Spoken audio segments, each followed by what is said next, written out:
Good evening.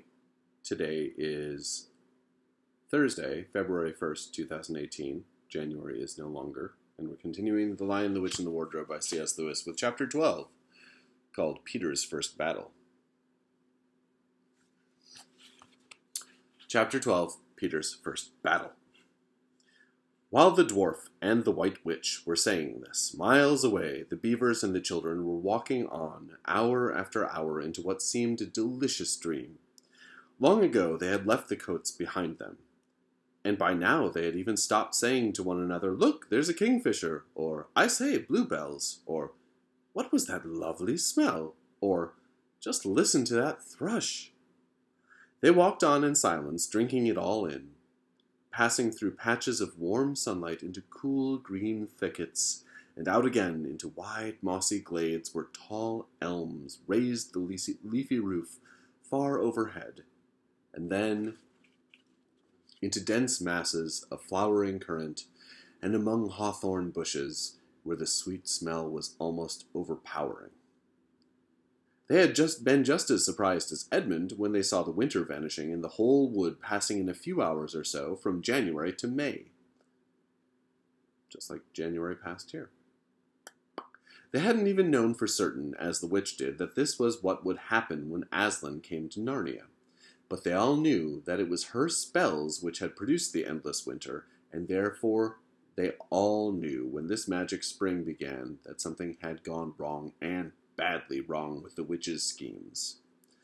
And after the thaw had been going on for some time, they all realized that the witch would no longer be able to use her sledge.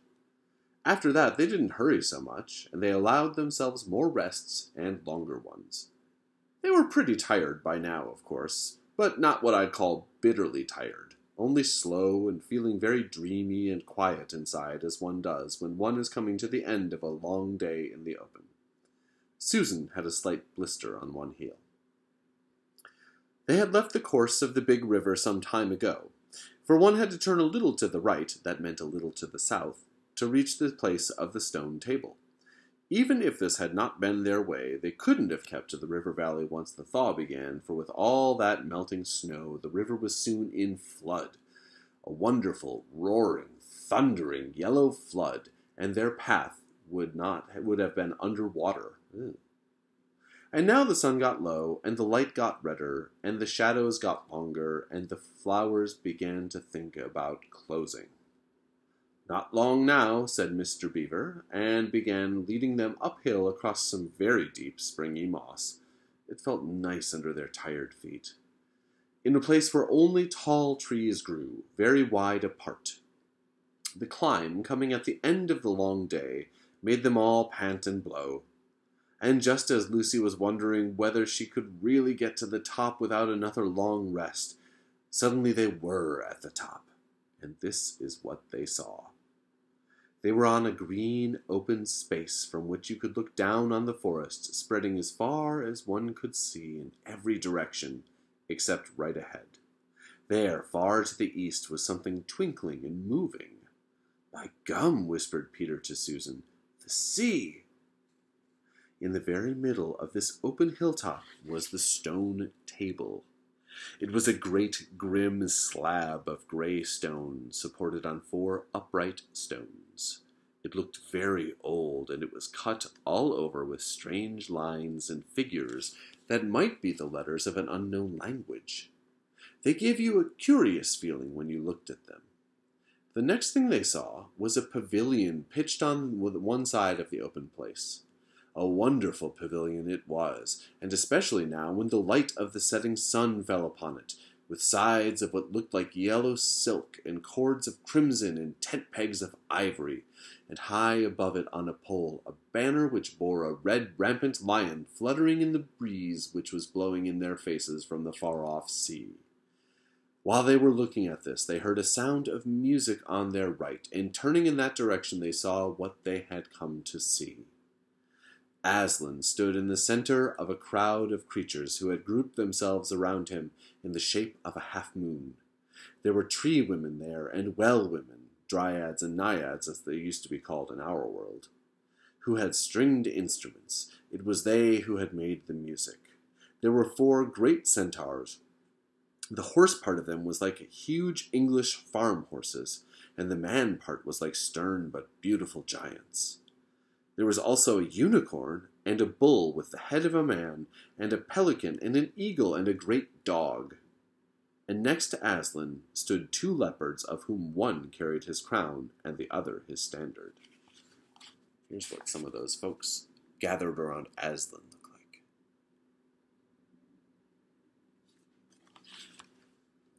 But, as for Aslan himself, the beavers and the children didn't know what to do or say when they saw him. People who have not been in Narnia sometimes think a thing cannot be good and terrible at the same time. If the children had ever thought so, they were cured of it now. For when they tried to look at Aslan's face, they just caught a glimpse of the golden mane and the great, royal, solemn, overwhelming eyes. And then they found that they couldn't look at him and went all trembly.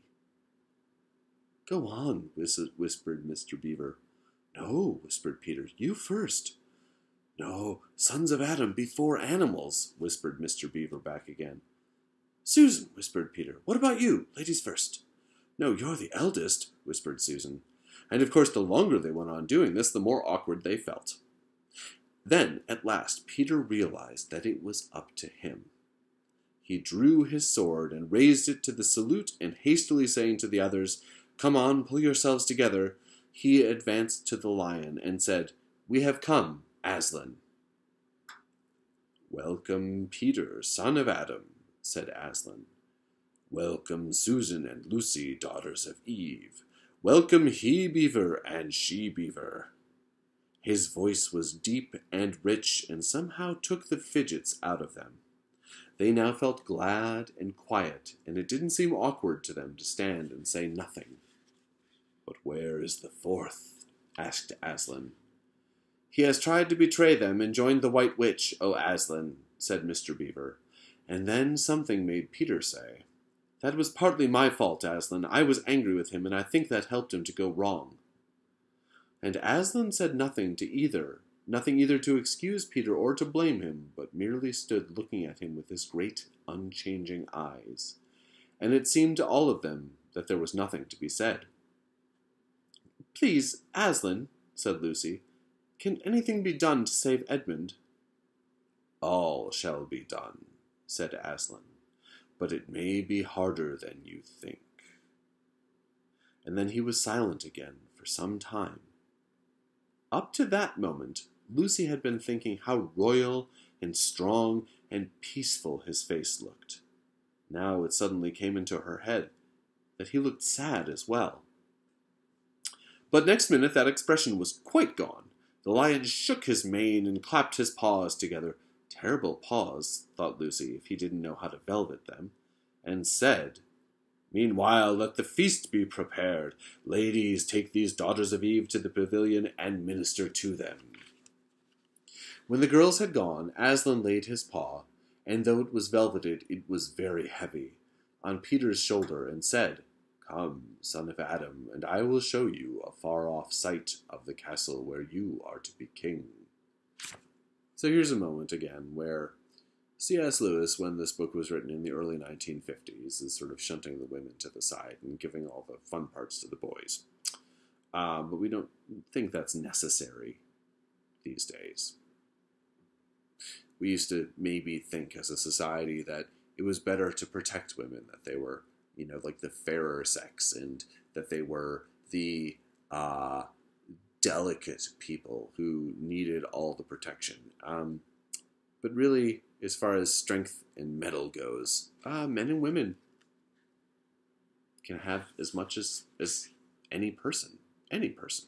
So some people are strong and they're women, and some people are weak and they're men, and some people are strong and they're men, and some people are weak and they're women. But it doesn't seem to really be whether the person's a man or a woman or anything that causes that.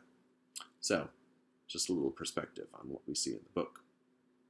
So, Aslan and Peter are walking. And Peter, with his sword still drawn in his hand, went with the lion to the eastern edge of the hilltop. There a beautiful sight met their eyes. The sun was setting behind their backs. That meant that the whole country below them lay in the evening light. Forest and hills and valleys, and, winding away like a silver snake, the lower part of the great river. And beyond all this, miles away, was the sea, and beyond the sea the sky, full of clouds which were just turning rose color with the reflection of the sunset. But just where the land of Narnia met the sea, in fact, at the mouth of the great river, there was something on a little hill, shining. It was shining because it was a castle, and of course the sunlight was reflected from all the windows which looked toward Peter and the sunset, but to Peter it looked like a great star resting on the seashore.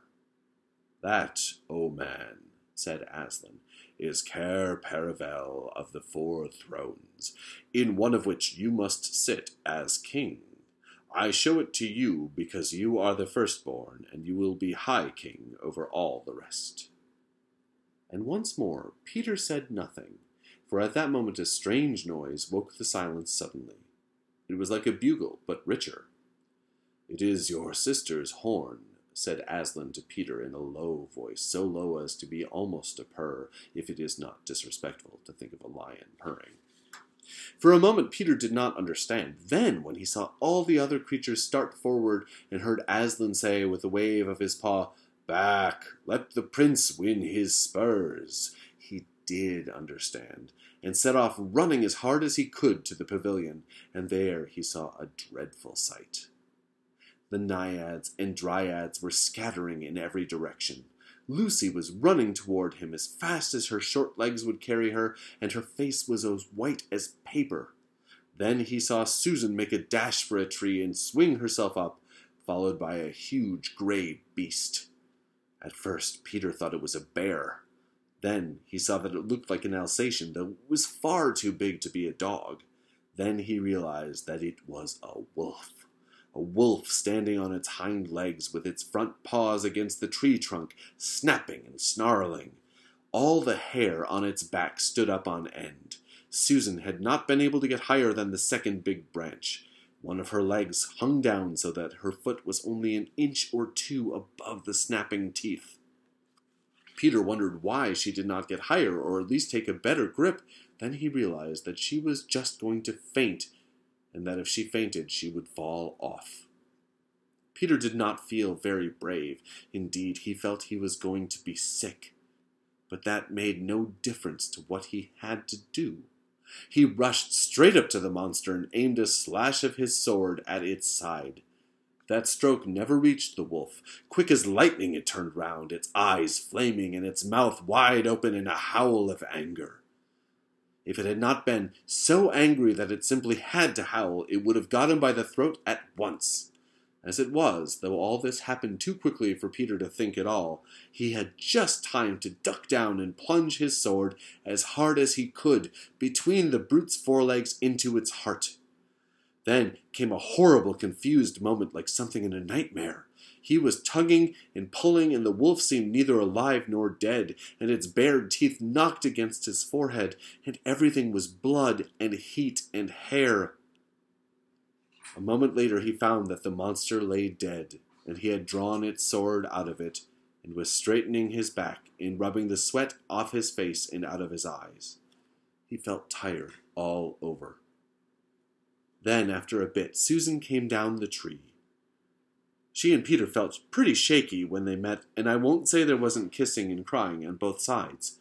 But in Narnia, no one thinks any the worse of you for that. "Quick, quick!" shouted the voice of Aslan. "Quick, quick!" shouted the voice of Aslan. "Centaurs, eagles! I see another wolf in the thickets there, behind you. He has just darted away. After him, all of you. He will be going to his mistress. Now is your chance to find the witch and rescue the fourth son of Adam." And instantly, with a thunder of hoofs and beating of wings, a dozen or so of the swiftest creatures disappeared into the gathering darkness. Peter, still out of breath, turned and saw Aslan close at hand. "You have forgotten to clean your sword," said Aslan. It was true. Peter blushed when he looked at the bright blade and saw it all smeared with the wolf's hair and blood. He stooped down and wiped it quite clean on the grass, and then wiped it quite dry on his coat. "Hand it to me and kneel, son of Adam," said Aslan. And when Peter had done so, he struck him with the flat of the blade and said, "Rise up, Sir Peter Wolfsbane, and whatever happens, never forget to wipe your sword."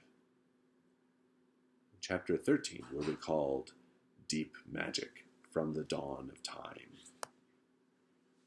Won't that be fun? We're coming pretty close to the end of this thing, too. Join again.